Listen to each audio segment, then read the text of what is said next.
Assalamualaikum warahmatullahi wabarakatuh. Bismillah, alhamdulillah, wassalatu wassalamu ala rasulillah wa ala alihi wa sahbihi wa mawalah. La hawla wa la quwwata illa billah, amma ba'du.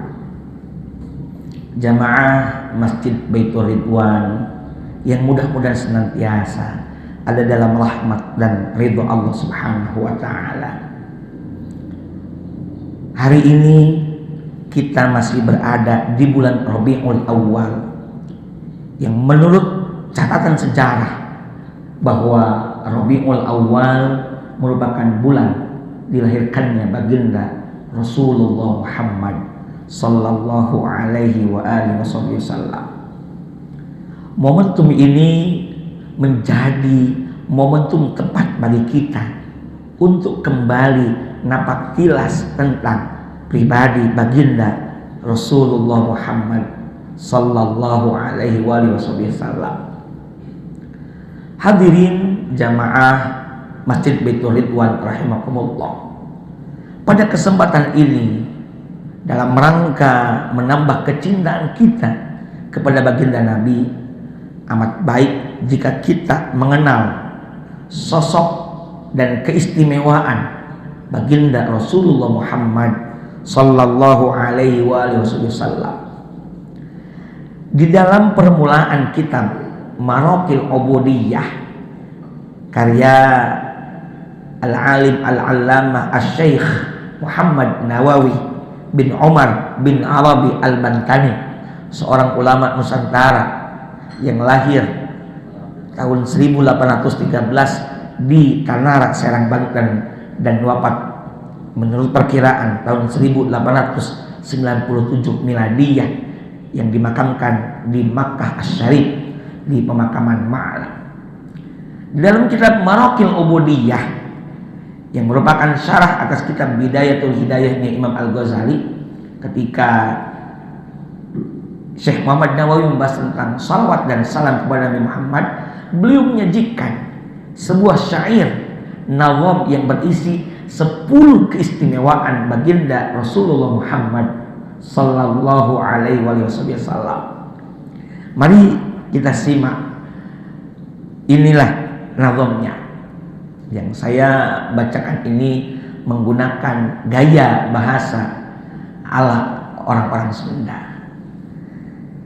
Lam yahtalim qattu taha mutlaqan abada wa mata sa'aba aslan fi mada zamani minhu dawabu falam tahrab wa ma waqa'at tubabatun abadan fi jismihil hasani bi khalfihi ka'amamin ru'yatun sabatat wala yura athru baulin minhu fi alani wa qalbuhu lam yanam wal ainu qad na'asat wala yara dhillahu fi syamsi dhufatani katafahu qad alata qauman idza jalasu indal wiladati sib yadha bimukhtatani hadil khasa'isa fafadha takun aminan min syarri narin wa surrakin wa min mihani. Baitur Ridwan itu ada yang di Bogor, jadi tidak salah jika kita menggunakan lagam orang Bogor. Saudara sekalian, jamaah Masjid Baitur Ridwan di mana saja Anda berada. Mari kita analisis kata demi kata dalam nawam atau bait-bait ini. Yang pertama, keistimewaan baginda Nabi Muhammad sallallahu alaihi wasallam sebagaimana nazam ini, lam yahtalim qattu toha mutlaqan abada. Lam yahtalim, Nabi Muhammad tidak pernah ihtilam. Ihtilam itu mimpi basah. Mimpi basah itu sebenarnya eufemisme, penghalusan bahasa, ya, bahwa di antara ciri atau tanda balik bahwa jika seorang baik anak laki-laki atau perempuan sudah mengalami mimpi basah, ini penghalusan bahasa. Maksudnya apa?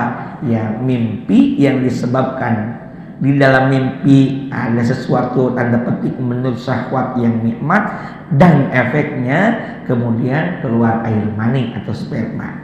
Nah, Nabi dalam nawab ini beliau tidak pernah ihtilam, tidak pernah mimpi basah.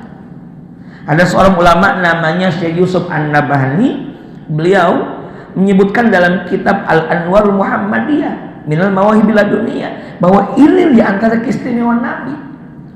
Apa dalilnya? Itu dalilnya, saudara. Dalam hadis riwayat Imam At-Tabrani ada riwayat dari Sayyidina Abdullah bin Abbas bin Abdul Muttalib radhiyallahu anhuma, sahabat sekaligus salah satu sepupu Nabi. Nabi usia 50, ini Abdullah bin Abbas baru lahir. Apa riwayat tersebut?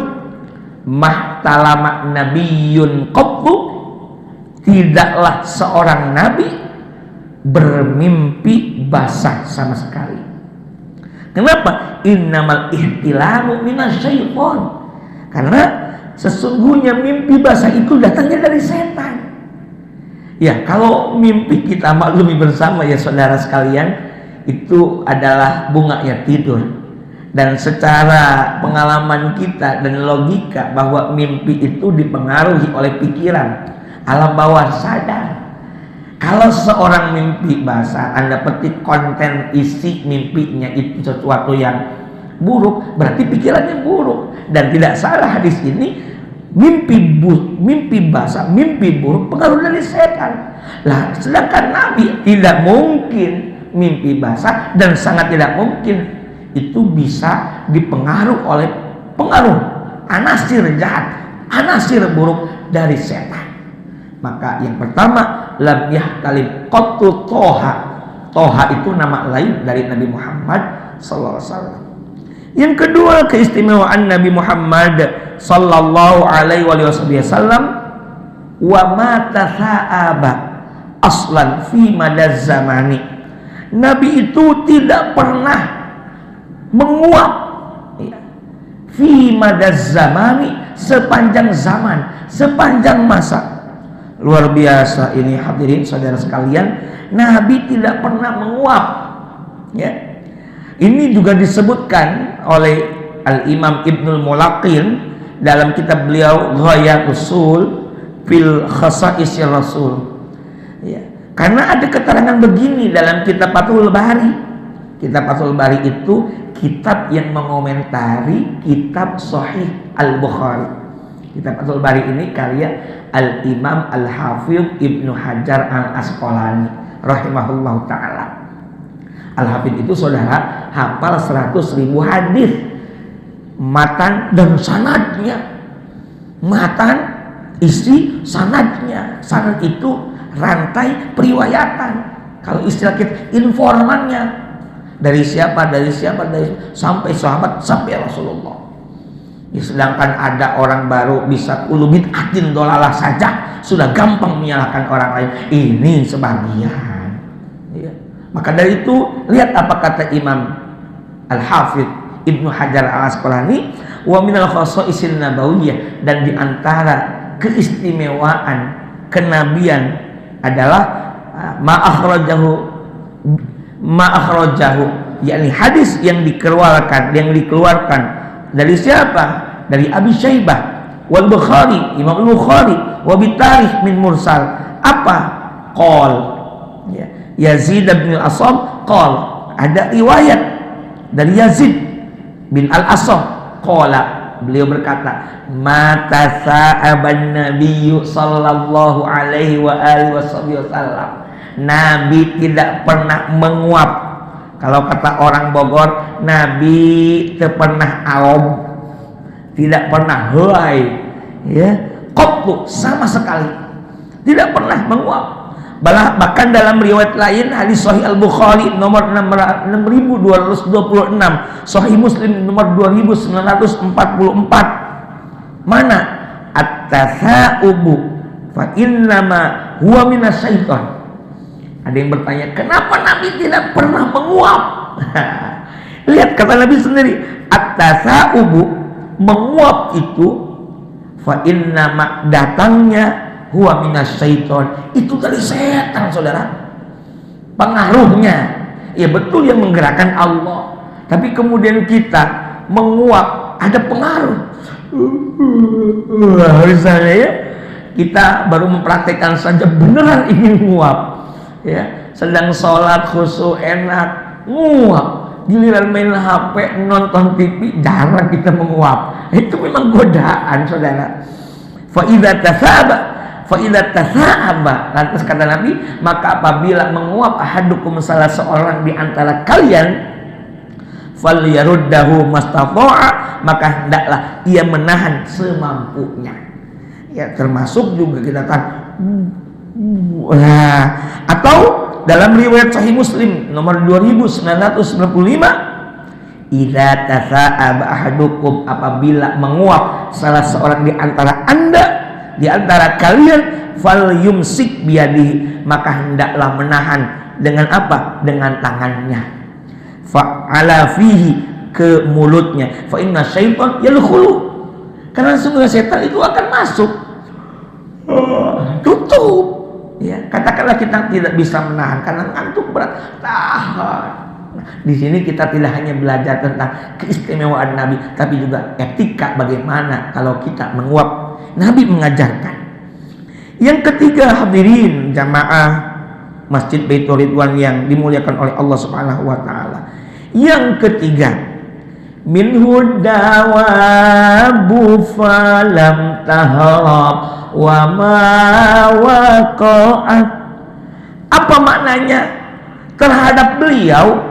Ad-dawabu, binatang liar, falam taharab, tidak ada satupun binatang liar yang melarikan diri dari beliau. Maksudnya apa, saudara? Ketika ada binatang buas, binatang liar, itu binatang liar yang mestinya kalau kita umumnya kitanya takut dan binatang liarnya bisa menyerang kita, tapi Nabi tidak demikian. Ada dalam kitab Ghayatul Usul fi Khasisir Rasul, ada sebuah riwayat, ya, Qadhi Iyad juga ada meriwayatkan dengan sanadnya sampai kepada Sayyidah Aisyah radhiyallahu anha. Apa kata beliau? Pernah satu waktu di sisi kami, karena indan rajulun, ada binatang jinak. Apabila Rasul bersama kami, maka binatang itu tenang. Ada binatang yang jinak dekat dengan Nabi, tenang. Segitu, saudara, binatang. Masa kita nggak tenang? Baca sholawat misalnya, dan tetap pada tempatnya, tidak datang, tidak pergi. Tetapi ketika Nabi berangkat pergi, maka binatang itu kemudian datang atau pergi. Bahkan dalam kitab Dalailun Nubuwah ada sebuah riwayat dari Abu Hurairah, wa ja'al dhi'bu wa Rasulullah sallallahu alaihi wa alihi wasallam jalisun fa'aqa baina yadayhi. Pernah datang apa? Seekor serigala kepada Nabi Muhammad, kepada Rasulullah Muhammad sallallahu alaihi wasallam. Duduk itu serigala berjongkok di depan Nabi. Kemudian itu serigala menggerak-gerakkan ekornya. Thumma ja'ala yubasbisu bidanabihi, digerak-gerakkan ekornya. Faqala Rasulullah sallallahu alaihi wasallam, lantas Rasul bersabda, kepada para sahabat, hadza, sahabat, ini serigala wafidud diabi, datang meminta suatu makanan, jaa yas'alukum an taj'alu lahu min amwalikum syai'a. Ini datang mau minta makanan dari kalian, dari harta kalian. Berarti ini serigala yang kita maklumi sebagai hewan binatang yang liar, di depan Nabi tidak lari, tenang. Kenapa? Tahu ini Nabi. Dan kita maklum ada ayat, wa ma arsalnaka illa rahmatan lil alamin.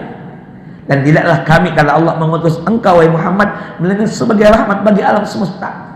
Apa itu alam? Kata Syekh Nawawi, kullu ma siwallah fahuwa alam. Segala sesuatu selain Allah itu adalah alam. Bukan manusia saja, saudara, termasuk serigala, termasuk binatang liar maupun yang jinak. Jadi tahu itu adalah Rasul. Yang keempat, wa ma waqa'at dzubabatun abadan fi jismihil hasan. Tidak pernah ada lalat hinggap di tubuh beliau, di tubuh Nabi. Kenapa? Fi jismihil hasani, sebab bagusnya jasad baginda Nabi Muhammad sallallahu alaihi wasallam. Yang Nabi itu bersih, Nabi itu tidak kotor, sehingga tidak akan ada satu lalat pun hinggap. Biasanya kalau lalat itu hinggap di yang kotor, bau, belum mandi, itu ada lalat. Bahkan kalau orang Sunda bilang apa? Rametuk ya, rametuk ya. Belum mandi. Ya kalau Nabi luar biasa bersih, wangi, sehingga Nabi tidak dihinggapi oleh lalat. Yang kelima, termasuk daripada keistimewaan baginda Rasul adalah bi khalfihi ka'ama min ru'yatun sabatan. Beliau bisa mengetahui sesuatu yang ada di belakang beliau, seperti beliau bisa melihat sesuatu itu ada di hadapannya. Ada seorang ulama, Syekh Yusuf An-Nabhani, beliau menyebut juga keistimewaan yang sama dalam kitab beliau, Al-Anwarul Muhammadiyah minal Mawahibil Laduniyah. Bahkan Al-Imam Al-Qadhi Iyad menyebutkan keistimewaan Nabi dalam kitab beliau Asy-Syifa bita'rifil huquqil Mustafa. Dalam Sahih Muslim, wah ada dalilnya. Apa dalam Sahih Muslim riwayat Abu Hurairah, beliau berkata, hal tarawna kiblati hahuna. Sahabat, apakah kalian melihat kiblatku di sini? Fawallahi, maka demi Allah, ma yakhfa alayya ruku'ukum, tidak tersembunyi atasku ruku dan sujud kalian, wala sujudukum, dan juga tidak sujud kalian, artinya kelihatan. Inni la'arakum wara'a dhahri, sesungguhnya aku bisa melihat kalian dari belakangku. Jadi Nabi tidak melihat ke belakang, Nabi tahu bagaimana apa yang terjadi di belakang. Ini riwayatnya sahih dalam Sahih Muslim. Yang keenam, termasuk keistimewaan Nabi, wala yura athru baulin minhu fi alani, bahwa bekas beliau ke toilet, misal air kencing beliau, itu tidak pernah nampak bekasnya di permukaan bumi. Kok bisa? Ya bisa. Inilah diantara khasais, keistimewaan baginda Rasulullah Muhammad sallallahu alaihi wa alihi wasallam. Jadi kalau Nabi itu dari toilet itu nggak ada bekasnya. Ya. Ada Sayyidah Aisyah, beliau pernah bertanya, inni araka dakhulul khala thumma yaji'u alladhi yadkhulu ba'daka. Ya Rasulullah, sesungguhnya aku melihat Anda memasuki jamban, toilet, kemudian masuk orang-orang sesudah Anda. Ya. Tetapi apa? Fala yara, tapi orang itu tidak melihat apa? Sesuatu bekas yang keluar dari Anda tadi. Apa kata Nabi? Innallaha ta'ala, sesungguhnya Allah Ta'ala amaral aud, memerintahkan kepada bumi antabtali'a ma kharaja minal anbiya, agar itu bumi menelan apa yang keluar dari para nabi. Jadi saudara, gampang saja kalau ada orang yang ngaku nabi. Maaf, ini anekdot, saya sisipi. Kalau ada orang yang ngaku nabi, nggak perlu repot-repot mana kitab sucinya, suruh saja dia pup atau buang hajat. Kalau ada bekasnya berarti bohong, bukan nabi. Sederhana begitu. Karena nabi demikian. Allah memerintahkan kepada bumi untuk menelan apa saja yang keluar dari para nabi. Hadirin jamaah Masjid Baitur Ridwan rahimakumullah. Yang ketujuh, keistimewaan Nabi. Wa qalbuhu lam yanam wal ainu qad nasat. Hati beliau tidak pernah tidur. Wal ainu qad nasat, walaupun secara manusiawi beliau ngantuk. Betapapun beliau ngantuk, hatinya tidak pernah tidur. Beda dengan kita, matanya melotot, hadir bahkan di majelis ilmu, tapi pikirannya melayang kemana-mana. Betul saudara ya? Masya Allah, kita malu ya. Ada sebuah riwayat dari Sayyidah Aisyah radhiyallahu anha, ini ada dalam kitab Sahih Muslim. Ya Rasulullah, wahai Rasulullah, atanamu qabla an tutira, apakah anda ya Rasul tidur sebelum witir? Tidur sebelum witir. Faqala, jawab Nabi, ya Aisyah, wahai Aisyah, inna ainayya tanamani, sesungguhnya memang kedua mataku ya tertidur, wala yanamu qalbi, tapi hatiku tidak pernah tidur. Masya Allah, subhanallah. Itulah dalilnya. Yang kedelapan, termasuk keistimewaan baginda Nabi sallallahu alaihi wasallam adalah wala yara billahu fi syamsi dhufatani. Yang kedelapan, bayangan beliau tidak pernah dapat dilihat oleh orang dzupatoni, ya, yang cerdas. Patonan dari cerdas ya. Artinya oleh orang cerdas saja bayangan beliau tidak nampak. Loh, kok bisa? Ya bisa. Kenapa? Mari kita lihat dalam kitab Al-Khasa'is Al-Kubra, Imam Jalaluddin As-Suyuti menyebutkan akhrajal Hakim At-Tirmidzi an Dzakwan, telah meriwayatkan hadis siapa? Imam Al-Hakim, Imam At-Tirmidzi an Dzakwan, dari Dzakwan, anna Rasulullah sallallahu alaihi wasallam, bahwa Rasulullah Muhammad SAW lam yakun ya Allahu dillah fi syamsi, beliau ya tidak dilihat, ya lam yakun yara lahu, beliau tidak pernah dilihat apa? Dilihat fi syamsin wala qamarin, tidak dilihat bayangannya pada terik matahari maupun oleh bulan. Biasanya kalau ada cahaya itu pasti benda di sampingnya ada bayangannya. Nabi tidak. Kenapa? Sederhananya saudara, kita tahu ada sebuah syair, anta syamsun anta badrun anta nurun fauqa nurin anta iksiru wa ghali anta mi'asbahu suduri.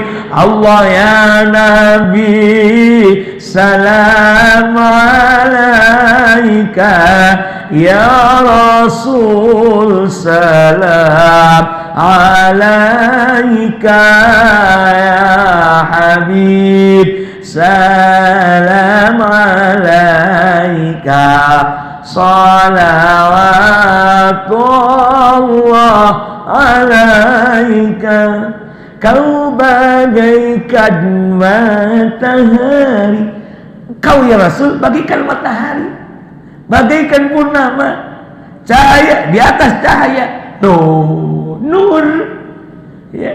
Jadi kalau ada cahaya matahari, sedangkan Nabi sendiri adalah cahaya, ya kalah lah. Bahkan ada sebuah riwayat yang mana menyebutkan laulaka ma khalaqtul aflak. Kalau bukan karena wahai Muhammad, aku tidak akan menciptakan aflak alam raya. Katakanlah ada yang mempermasalahkan hadis tersebut.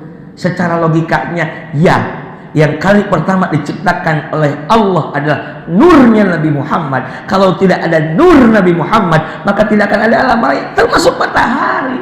Maka kalau ada matahari menyinari ke alam raya, di dalamnya ada Nabi Muhammad, ya cahaya ketemu cahaya, yang menang ya cahaya Nabi. Maka di sini disebutkan bahwa dalam nazamnya wala yaradillahu fi syamsi dzufaqali.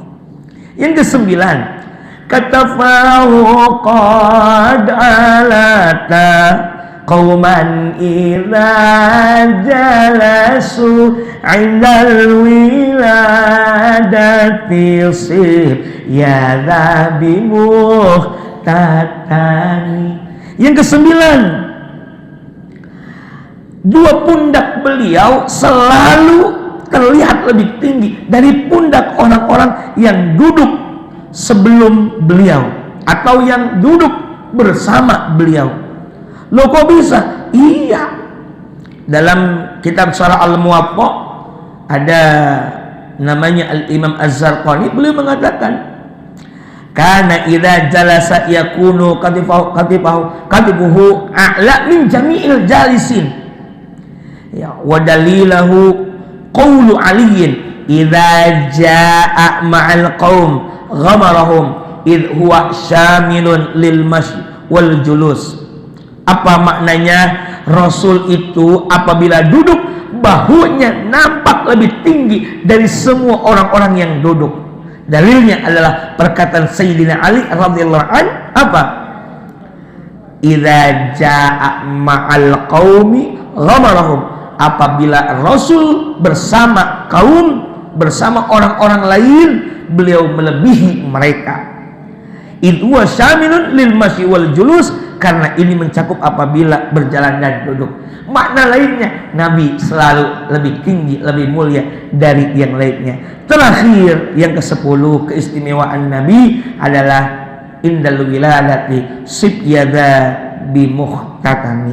Artinya bahwa ceritakanlah sifat beliau, bahwa beliau telah dikhitan semenjak dilahirkan. Ya, karena sebuah riwayat menyebutkan dari jalur Anas bin Malik dari Nabi SAW, min karamati ala rabbi anni ulidtu makhtunan walam yaru ahadun sawati. Sebagian dari kemuliaanku atas Tuhanku, yakni dari Allah Ta'ala, adalah aku, kata Nabi, dilahirkan dalam keadaan sudah dikhitan dan tidak ada yang melihat dua kemaluanku. Karena itu hadirin, mari kita kenali tentang beliau dan keistimewaan beliau. Dengan demikian akan bertambah cinta kita kepada Rasulullah Muhammad sallallahu alaihi wasallam. Bahkan sebagai penutup, siapa yang menghafal, menjaga terhadap keistimewaan Nabi ini, hadil khasa'isa fa takun aminan. Ini semua merupakan keistimewaan beliau, keistimewaan Rasulullah SAW. Maka fahfadha, maka jagalah, hafalkanlah baik-baik tersebut. Apa keistimewaannya? Takun aminan, maka Anda akan mendapatkan perlindungan, keamanan min syarri nari, dari bahaya kebakaran, wasurrakin, pencurian, wa min mihanin, dan dari musibah. Semoga ada manfaat dan barokahnya dan menambah kecintaan kita kepada Rasulullah Muhammad sallallahu alaihi wasallam. Terima kasih, semoga ada manfaat dan barokahnya. Wallahul muwaffiq ila aqwamit thariq. Wassalamualaikum warahmatullahi wabarakatuh. Waalaikumsalam warahmatullahi wabarakatuh. Alhamdulillah.